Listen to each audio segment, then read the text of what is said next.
Hello everyone, welcome back to the channel, Vamos a Español. Ever feel like Spanish is just a bunch of random words tossed into a tortilla? If you have, then I think you might have just come across the right video because today we're going to be slicing through the salsa with patterns and formulas that would get you up to speed and start making your own sentences in Spanish. So, ¿están listos? Pues vamos!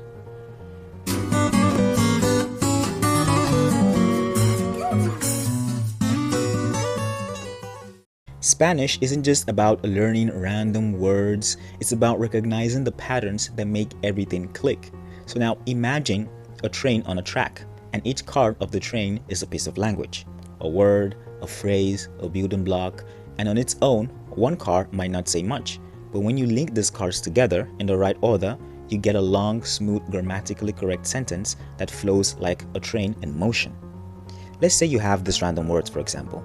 Quiero, español, para, poder, América Latina, aprender, viajar.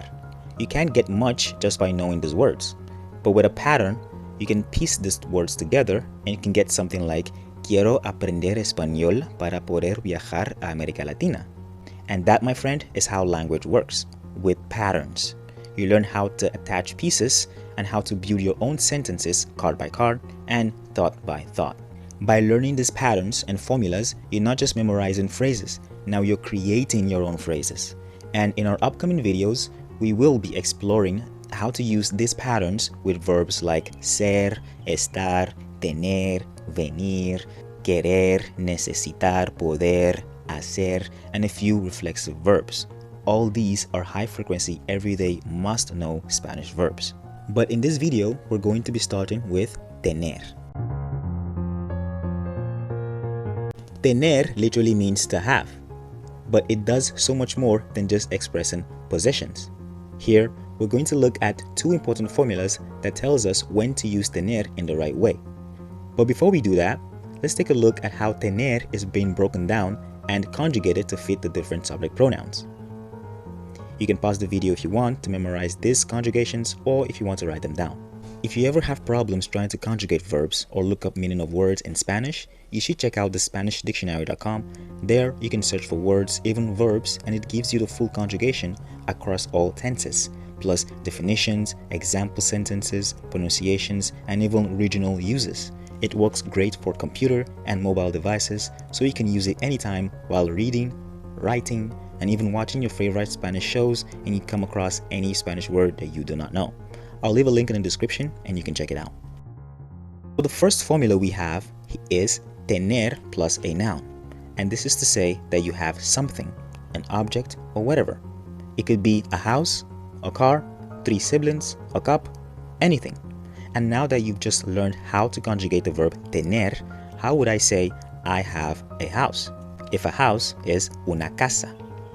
I'm going to give you a little time just to see if you got this.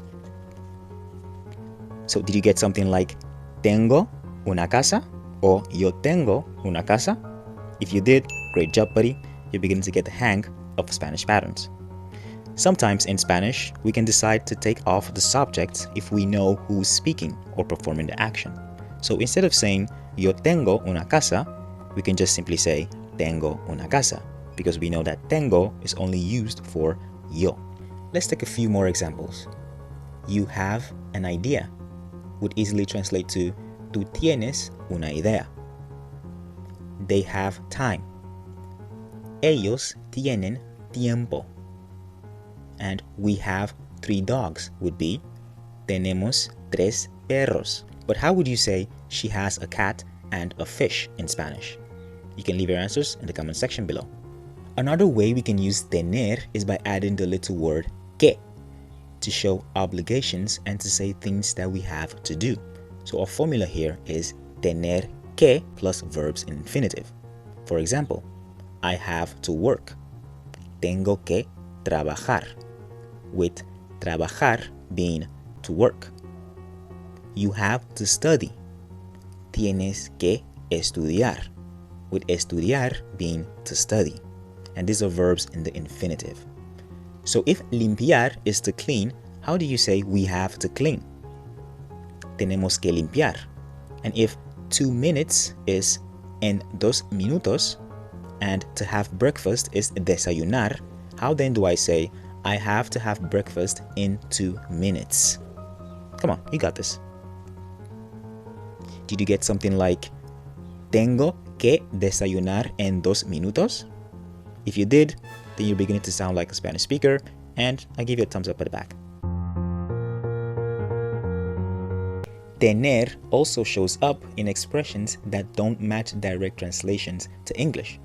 In some situations where you have to say to be in English, we use tener, which is to have. So to be hungry, we would say tener hambre, which is I have hunger. To be thirsty, we say tener sed, I have thirst. To be scared, we say tener miedo, I have fear. And a lot more other expressions you can use to show how you feel or what state you're in.